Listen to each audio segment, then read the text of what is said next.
जय हिंद, जय भारत। आइए आज एक नया चैप्टर स्टार्ट करेंगे जो क्लास 9 का होगा। इसके पिछले वाले वीडियो में हम लोग पढ़ चुके हैं जो पादप का जो उत्तक है और जो जंतु का उत्तक है, इन दोनों के बारे में हम लोग पढ़ चुके हैं और इन दोनों का वीडियो मैं बना करके प्ले लिस्ट में डाल दिया हूँ। अगर यदि आप लोग नहीं देखे हैं तो इस जा करके आप लोग देख लीजिएगा, ठीक है। चलिए आज स्टार्ट करते हैं एक नया चैप्टर, ठीक, जो क्लास 9 का है।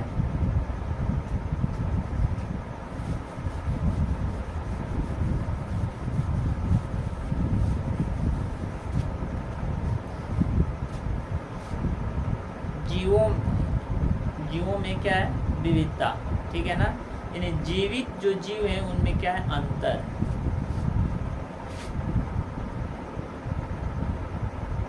जीवित जीवों में विविधता।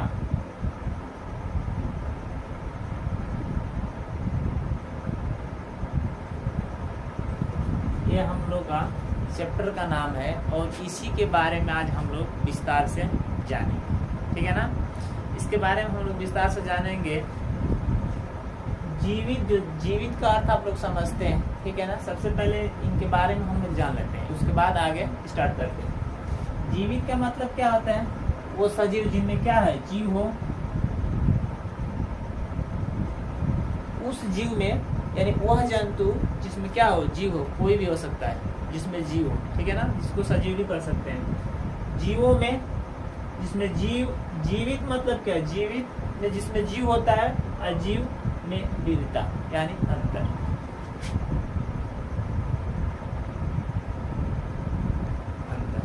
ठीक है ना।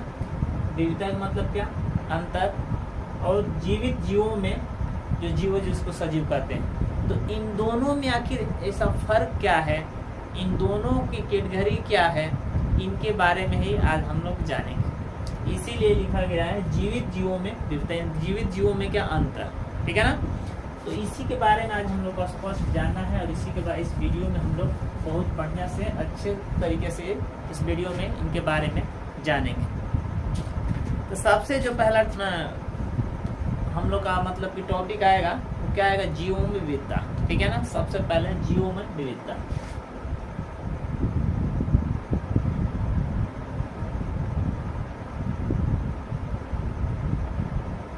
सॉरी, यहाँ पर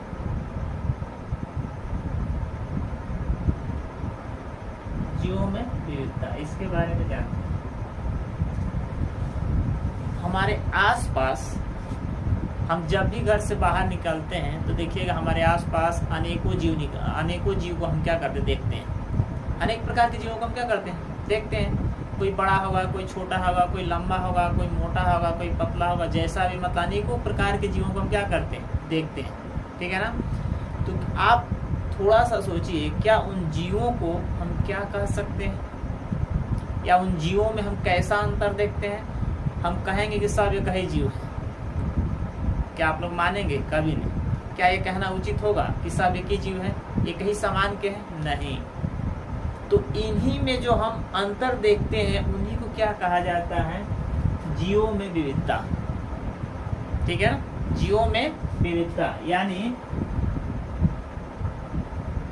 परिचय या परिभाषा जो होता है उसको हम किस तरह लिख सकते हैं, ठीक है ना।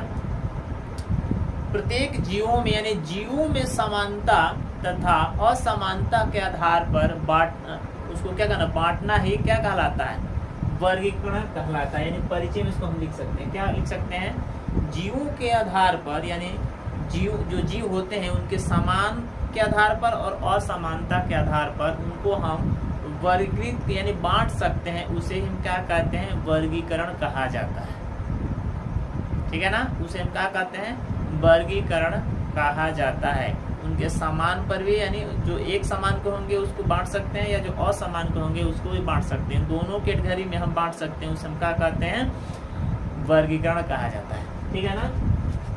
तो जीवों में विविधता जो होता है वो पहले मैं बता दिया हूँ। मान लीजिए कि यहाँ से आप घर से जैसे बाहर जब निकले हैं घर से बाहर कहीं जा रहे हैं तो देखिएगा रास्ते में कभी कभी तो आप लोग को मिलेगा छोटा एक जीव मिलेगा, सबसे छोटा, उससे थोड़ा बड़ा मिलेगा, थोड़ा सा आगे जाएंगे तो उससे कुछ दूसरे विचित्र जैसे मिलेगा, उससे कहीं आगे जाएंगे तो उससे विचित्र मिलेगा, यानी अलग अलग डिफरेंट टाइप के आपको एनिमल्स दिखाई देंगे, यानी जानवर दिखाई देंगे अलग अलग कैटेगरी के। कोई बड़ा दिखाई देगा, कोई छोटा, कोई मोटा, कोई पतला, कोई जैसा भी मतलब दिखाई देगा। तो आप खुद देख करके समझ सकते हैं कि इन दोनों में क्या अंतर है। अब हम बोलेंगे कि ये बहुत बड़ा हाथी है, इसको हम बोलेंगे नहीं ये तो शेर है, ऐसा होगा कभी नहीं हो सकता है, ठीक है। तो इन्हीं में अंतर दिया गया है। तो यह चीज़ में जानिएगा, इनमें 2 टाइप्स होते हैं। पहले इसको जान लेते हैं, इनमें कितने टाइप्स होते हैं, 2 टाइप्स। ये पहले वाले वीडियो में हम बता चुके हैं, जो कोशिका होती है कितने प्रोकैरियोटिक और यूकैरियोटिक। तो एक होता है क्या, प्रोकैरियोटिक,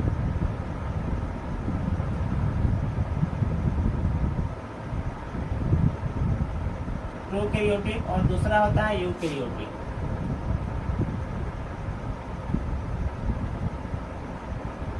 पहला प्रोकैरियोटिक और दूसरा क्या होता है, यूकैरियोटिक।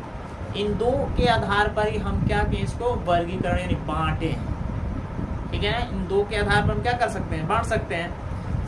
तो जो प्रोकैरियोटिक में आएंगे वो ऐसे जीव आएंगे, जो ऐसे जीव होंगे जो नग्न आंखों से नहीं दिखाई देंगे और हमारे लिए हानिकारक कर सकते हैं, ठीक है ना।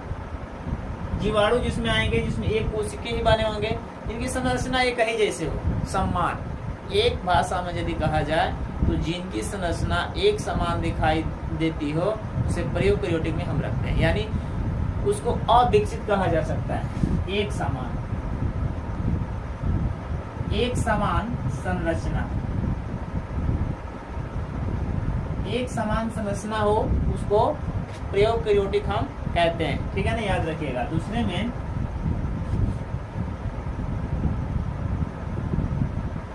प्रोकैरियोटिक की इनकी जो जीव होंगे वो एक समान की संरचना होंगे और इनका जो शरीर होगा अविकसित होगा।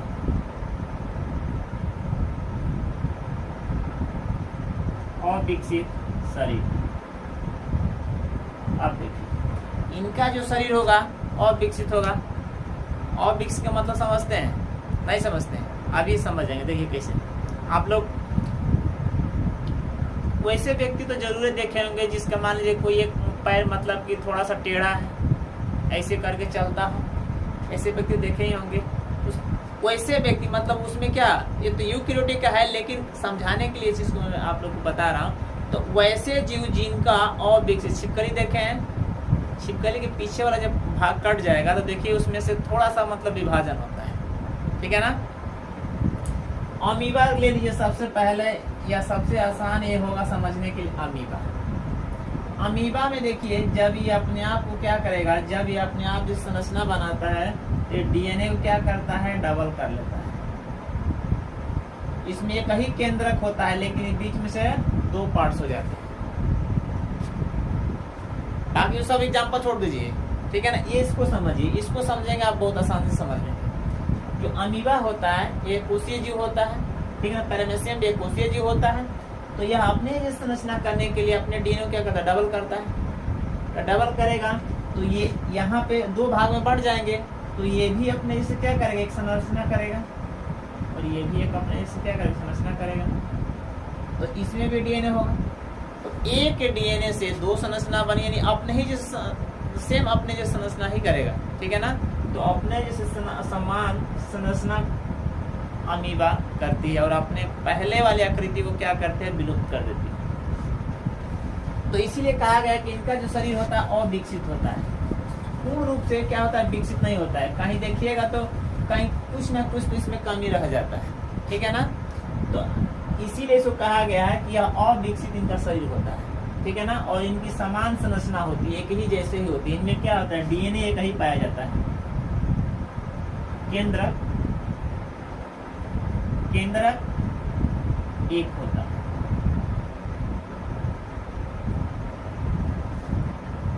जिसको डीएनए बोला जाता है, ठीक है ना।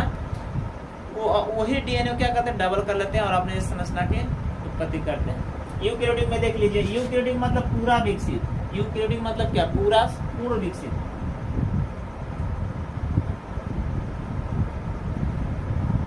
पूर्ण विकसित, ठीक है ना। यूकैरियोटिक में वैसे जीव आते हैं जिनकी शरीर की संरचना पूरा 100 में 100 परफेक्ट बना है, उसको पूर्ण विकसित कहते हैं, ठीक है ना। और इनकी संरचना एक समान नहीं होती, संरचना एक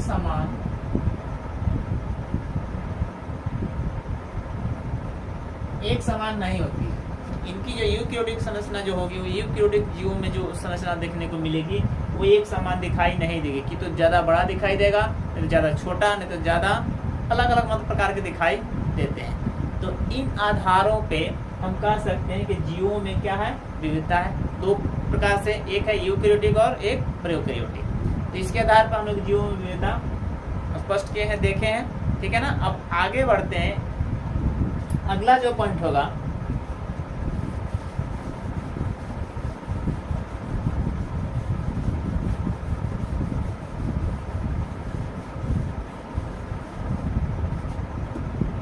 वर्गीकरण।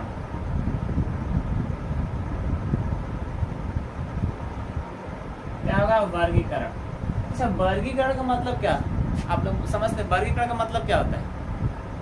वर्गीकरण का मतलब यह होता है बांटना। क्या होता है? बांटना। वर्गीकरण का मतलब क्या होता है? बांटना होता है। परिचय हम लिखा दिए हैं, उसके बाद वाला जो ये है बांटना, ठीक है ना। ये जो वर्गीकरण है, परिचय में हम लिखाए हैं जीवों के समान अथवा असमान, ठीक है ना, समान अथवा असमान आकृतियों पर बांटना ही क्या होता है? पद्धति, वर्गीकरण पद्धति कहलाता है। तो पहले मैं बता दिया, ठीक है ना। अब उसी में का दूसरा पॉइंट है वर्गीकरण। तो वर्गीकरण जो होता है, इसका मतलब क्या होता है? बांटना होता है। और बांटना हम किस किस स्तर पर इनको बांट सकते हैं? वर्गीकरण का जो स्तर है, हम किन किन स्तरों पर क्या इनको बांट सकते हैं, बताइए तो। वर्गीकरण किन किन स्तरों पर बांट सकते हैं, बताइए। नहीं बताएंगे? अरे भाई बताइए। वर्गीकरण जब हो इनको बांटना था, तो सबसे पहले किस वैज्ञानिक ने आया था? अरस्तु ने आया था।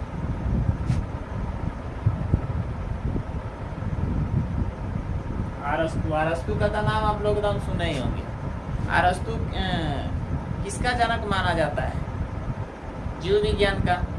जीव विज्ञान का जनक कौन है? अरस्तु है।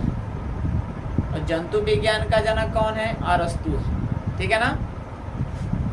तब उसने, अरस्तु ने क्या क्या, पहले आया अरस्तु, और अरस्तु ने क्या किया, इनको बांटने का प्रयास किया।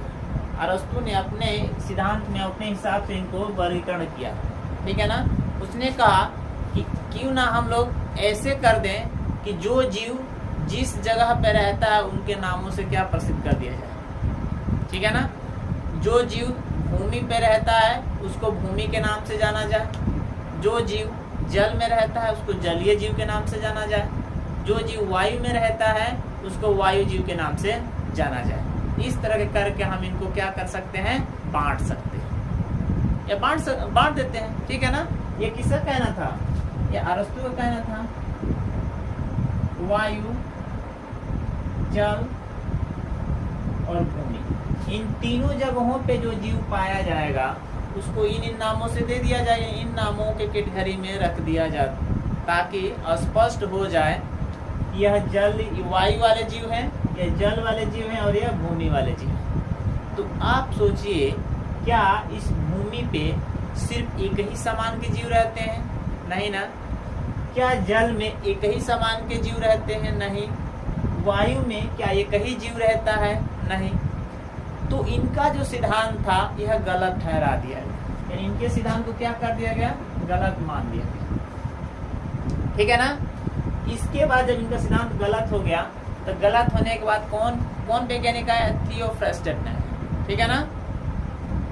थियोफ्रेस्टेट आया। थियोफ्रेस्टेट ने क्या कहा कि हम इनको आसानी से दो वर्गों में बांट सकते हैं, और इनको जब हम दो वर्गों में बांट देंगे तो हम आराम से इनको देख सकते हैं और इनको समझ सकते हैं। जैसे समझिए,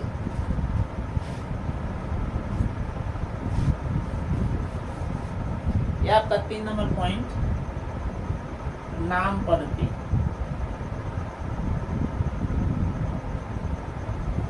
जो थियोफ्रेस्टेट है, जो थियोफ्रेस्टेट, ठीक है ना, इन्होंने क्या कहा कि क्यों ना हम जीवों को 2 भागों में बांट दें, ठीक है ना। जो जीव किस श्रेणी में आते हैं उनको जीवों में रख दिया जाए, और जो पादप की श्रेणी में आते हैं उनको पादप में रख दिया जाए। जीव तो दोनों है, दोनों में जीव है, तो उनको अलग कर दिया जाए और इनको अलग कर दिया जाए। तो इनका सिद्धांत था कि जितने जीव हैं उनको जंतु में रख दिया जाए, जंतु जगत में रख दिया जाए, और दूसरा जो है वह पादप जगत में रख दिया, पादप जगत। अब यहाँ पर देखिए, इनका एक था जंतु जगत, दूसरा पादप जगत। अब यहाँ पे चीज समझिएगा, पादप जगत का फादर किसको कहा जाता है? थियोफ्रेस्टेट का, याद रखिएगा। यानी पादप जगत यानी बॉटनी का फादर कौन है? थियोफ्रेस्टेट। और बायोलॉजी को 2 पार्ट्स में बांटने वाला कौन था? जो बायोलॉजी को समझने के लिए उसने क्या किया था? 2 पार्ट्स में डिवाइड कर दिया, एक जंतु और एक पादप। इसका नाम था जगदीश चंद्र बोस था, ठीक है ना, जगदीश चंद्र बोस। इसी ने क्या किया था? उनको 2 पार्ट्स में डिवाइड कर दिया। जैसे आप समझिएगा, यह एक किताब है, इस किताब में मानिए कि ऑल सब्जेक्ट, इस किताब में इंग्लिश है, मैथ है, फिजिक्स, केमिस्ट्री, बायो, सब कुछ इसी किताब में है। यह किताब जब आप लोग पढ़ेंगे तो क्या इस किताब में पढ़ेंगे तो जितना सब्जेक्ट है सबको क्या आप आसानी से समझ सकते हैं? नहीं समझ सकते हैं। तो जब नहीं समझ पाएंगे तो इसीलिए उसने क्या किया था? इनको 2 पार्ट्स में बांट दिया, यानी इसको अलग अलग कर दिया। ये फिजिक्स है, ये केमिस्ट्री है, ये बायो है, ये मैथ है, इंग्लिश, हिंदी, जो भी सब्जेक्ट है इनको अलग अलग कर दिया गया। तो खैर जो भी हो, इस टॉपिक पर हम इसके अंदर नहीं जाएंगे क्योंकि ये पहले हम पढ़ा चुके हैं। अगर यदि आप लोग इसके बारे में समझ में नहीं आया होगा तो फिर आप लोग कमेंट सेक्शन में बताइएगा, इसके लिए फिर मैं एक एक्स्ट्रा वीडियो बनाकर आप लोग को दे दूँगा। तो आइए, हम लोग ये जान रहे थे कि जो थियोफ्रेस्टेट थे इन्होंने क्या किया? 2 पार्ट्स में रख दिया ताकि समझने में आसान होगा और इनको नाम रखने में भी आसान होगा। तो जंतु में जितने भी जीव आएंगे वो सब जंतु में आ जाएंगे, और पादप में जितने आएंगे वो सब पादप में आ जाएंगे, ठीक है ना। कुछ हद तक इनका सही था, लेकिन इनको भी उतना मतलब कि करेक्ट मतलब सही नहीं माना गया, क्योंकि इन्होंने जो सिद्धांत दिया था इस सिद्धांत से इनका सिद्धांत अलग था और अच्छा भी था। तो इनको सिद्धांत गलत नहीं ठहराएगा, लेकिन फिर भी इनको सिद्धांत को माना नहीं गया पूरा 100 में 100, ठीक है ना। अब देखिए अगले सिद्धांत क्या था?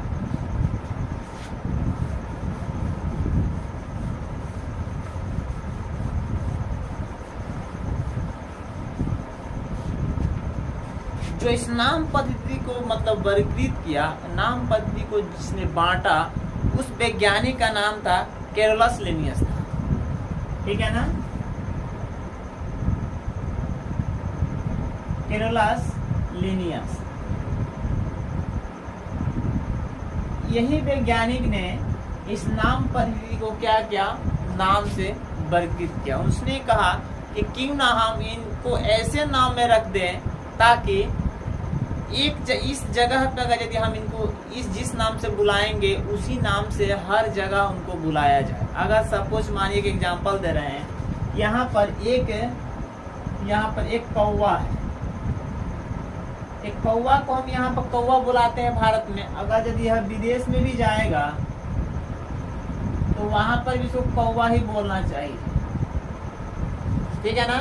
तो उसने क्या किया? जो कैरोलस लिनियस जो वैज्ञानिक था उसने क्या किया? उसने ऐसा मतलब नाम पद्धति मतलब रखा जिसका नाम था दुई पद्धति, ठीक है ना।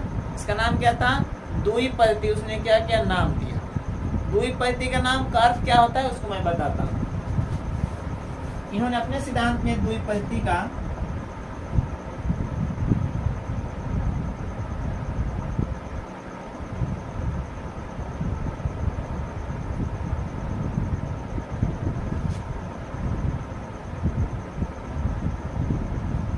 पद्धति जगत, इसका उसने क्या किया था अपने सिद्धांत में नाम दिया था। द्वि जगत पद्धति का सिद्धांत, इसमें क्या किया था अपने सिद्धांत में इन्होंने नाम दिया था जगत पद्धति, ठीक है ना। इसमें देखिए द्वि मतलब क्या, ऐसा नाम हो जो दो नाम हो, किसी भी मनुष्य का दो नाम, मनुष्य का दो नाम, ठीक है ना। मनुष्य क्या होगा, दो नाम होगा। दो नाम कैसे होगा, इस दो नाम में हम ऐसे मतलब नाम को मेंशन करेंगे जो एक को क्या दर्शाएगा, एक वंश को दर्शाएगा और एक उसके जाति को दर्शाएगा, ठीक है ना। तो उसने जो अपने सिद्धांत में रखा था होमो सेपियंस रखा था, जो मनुष्य के लिए क्या वैज्ञानिक नाम दिया गया। इन्होंने अपने सिद्धांत में मनुष्य के लिए जो वैज्ञानिक नाम इसने दिया होमो सेपियंस दिया।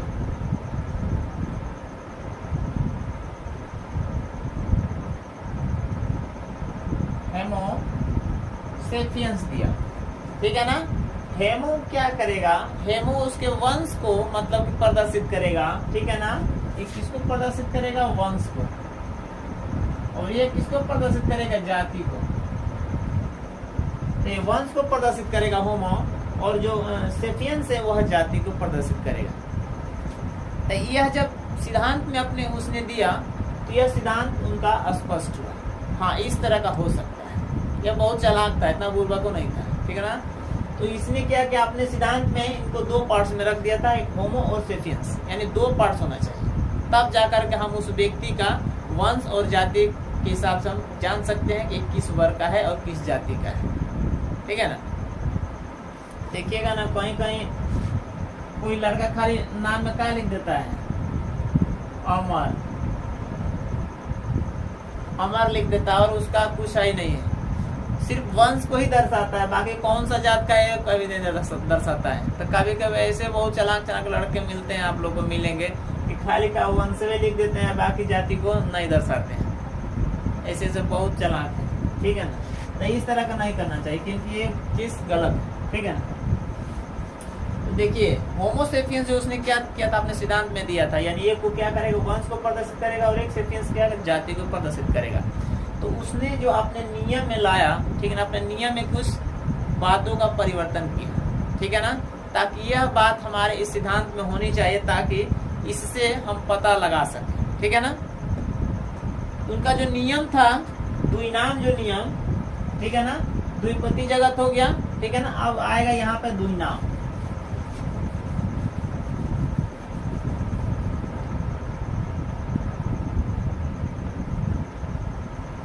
द्विनाम पद्धति,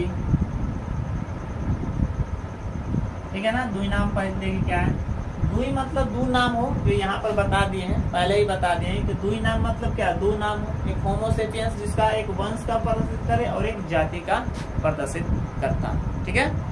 चलिए, इसका जो नियम है, नियम याद रखिएगा, सबसे इम्पोर्टेंट है। अगर नियम यदि आप लोग नहीं लिख पाएंगे तो समझिएगा कि आप लोग का प्रश्न का उत्तर गलत, एक भी सही नहीं होगा यदि आप लोग इस नियम को छोड़ देंगे। नियम सबसे जानना आवश्यक होगा, ठीक है। नियम को जानिए। नियम में पहले उसने क्या लिखा था, उनका नियम पहले था प्रत्येक जीव का प्रथम यानी वंश और जो जाति होगा वह कैपिटल में होना चाहिए। वंश किस में होना चाहिए, कैपिटल में होना चाहिए। वंश अंग्रेजी के कैपिटल यानी वर्णमाला के कैपिटल अक्षर, वंश अंग्रेजी के कैपिटल अक्षर, कैपिटल अक्षर, ठीक है ना, यानी इसको बड़ा अक्षर बोलते हैं।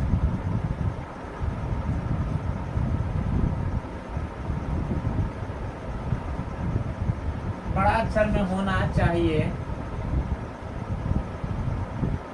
और जो जाति है वह स्मॉल में होना चाहिए। जाति होना चाहिए और जाति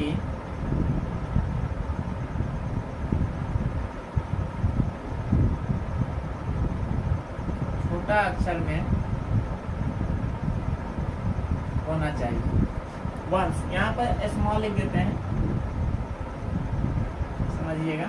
वंस अंग्रेजी यानी वंस जो होगा, पहला जो अक्षर होगा जीवों का, यानी मनुष्य का पहला अक्षर क्या होगा, वो कैपिटल होगा। वर्णमाला के पहला अक्षर कैपिटल होगा, ठीक है ना।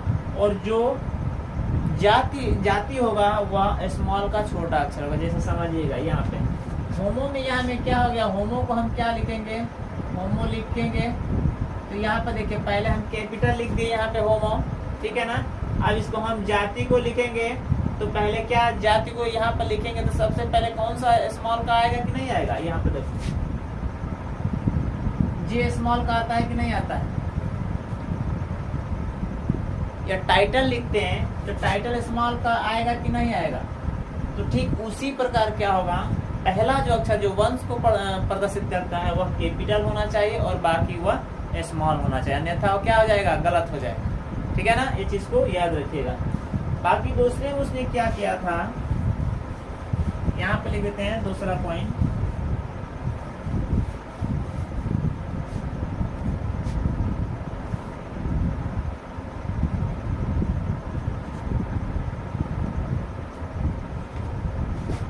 दूसरा में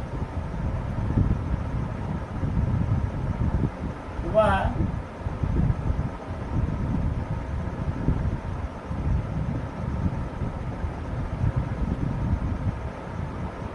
तिरछा में लिखा होना चाहिए। आप लोग देखिएगा जब भी हम लिखते हैं तो वह इसकी एक मतलब कि उसकी क्या एक साइज होता है, उस साइज में हम क्या करते हैं उसको कन्वर्ट करते हैं। जैसे मान लीजिए कि यहाँ पर कोई मोहन हम लिखते हैं, तो देखिए हम क्या करते हैं, इसको एक तिरछा हम मतलब क्या करते हैं, लिखते हैं। एक थोड़ा सा क्या करते हैं, उसको तिरछा करके हम उसको राइट करते हैं। तो उसी को कहा गया है कि किसी भी मनुष्य के शब्द को यदि हम लिखेंगे, वंश और जाति को लिखेंगे, तो उसको हम थोड़ा सा क्या करें, तिरछा करके लिखेंगे, ठीक है ना। तीसरे नंबर में जो था वंश या जाति, ठीक है ना। मनुष्य के वंश या जाति लिखेंगे तो उनके नीचे अंडरलाइन कर देंगे अलग अलग। मनुष्य के वंश तथा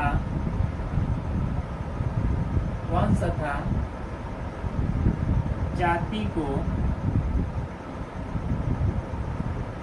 लिखेंगे तो उनके नीचे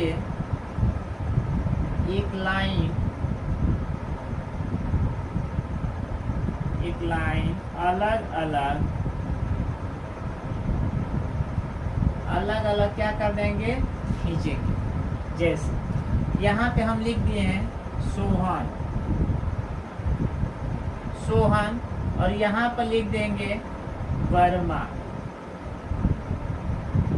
अब देखिए यहाँ पे हम इसके बीच में क्या स्पेस है और इसके हम अंदर नीचे में अंडरलाइन करेंगे इस तरह का। एक साथ में नहीं खींचेंगे, नहीं तो गलती हो जाएगी, अलग अलग खींचेंगे, ठीक है ना। पहला यहाँ पर देखिए कैपिटल है, बाकी सब स्मॉल। तो ठीक इसी को कहा गया है कि मनुष्य के वंश तथा जाति को लिखेंगे तो उनके नीचे एक लाइन अलग अलग क्या करेंगे, दर्शाएंगे, ठीक है ना। उस लाइन के नीचे क्या करेंगे, उस शब्द के नीचे एक लाइन अलग अलग क्या करेंगे, दर्शाएंगे। तो ये था आज, बस इस वीडियो में इतना ही पढ़ेंगे। अब इसके अगले वाले टॉपिक में यानी अगले वाले वीडियो में इसके आगे वाले टॉपिक के बारे में डिस्कस किया जाएगा। उम्मीद है कि इस वीडियो में ये जितना जीवों में विविधता का जो कंसेप्ट है आप लोगों को क्लियर हो गया होगा। अगर किसी प्रकार का इसमें अगर समझ में नहीं आया होगा तो वीडियो को फिर से रिपीट करके देख लीजिए, अन्यथा फिर से अगर ये समझ में नहीं आया होगा तो फिर से इस वीडियो को मैं रिपीट कर दूंगा, अगर यदि आप लोग कमेंट सेक्शन में बताएंगे तब। मुझे पूरा उम्मीद है, आई होप कि यह वीडियो से आप लोग कंफ्यूज दूर हो गया और इस वीडियो से आप लोगों को बहुत हेल्प मिला। तो चलिए आज के वीडियो में इतना ही तक रहते हैं, अब अगले वीडियो में फिर मिलेंगे। तब तक के लिए जय हिंद, जय भारत।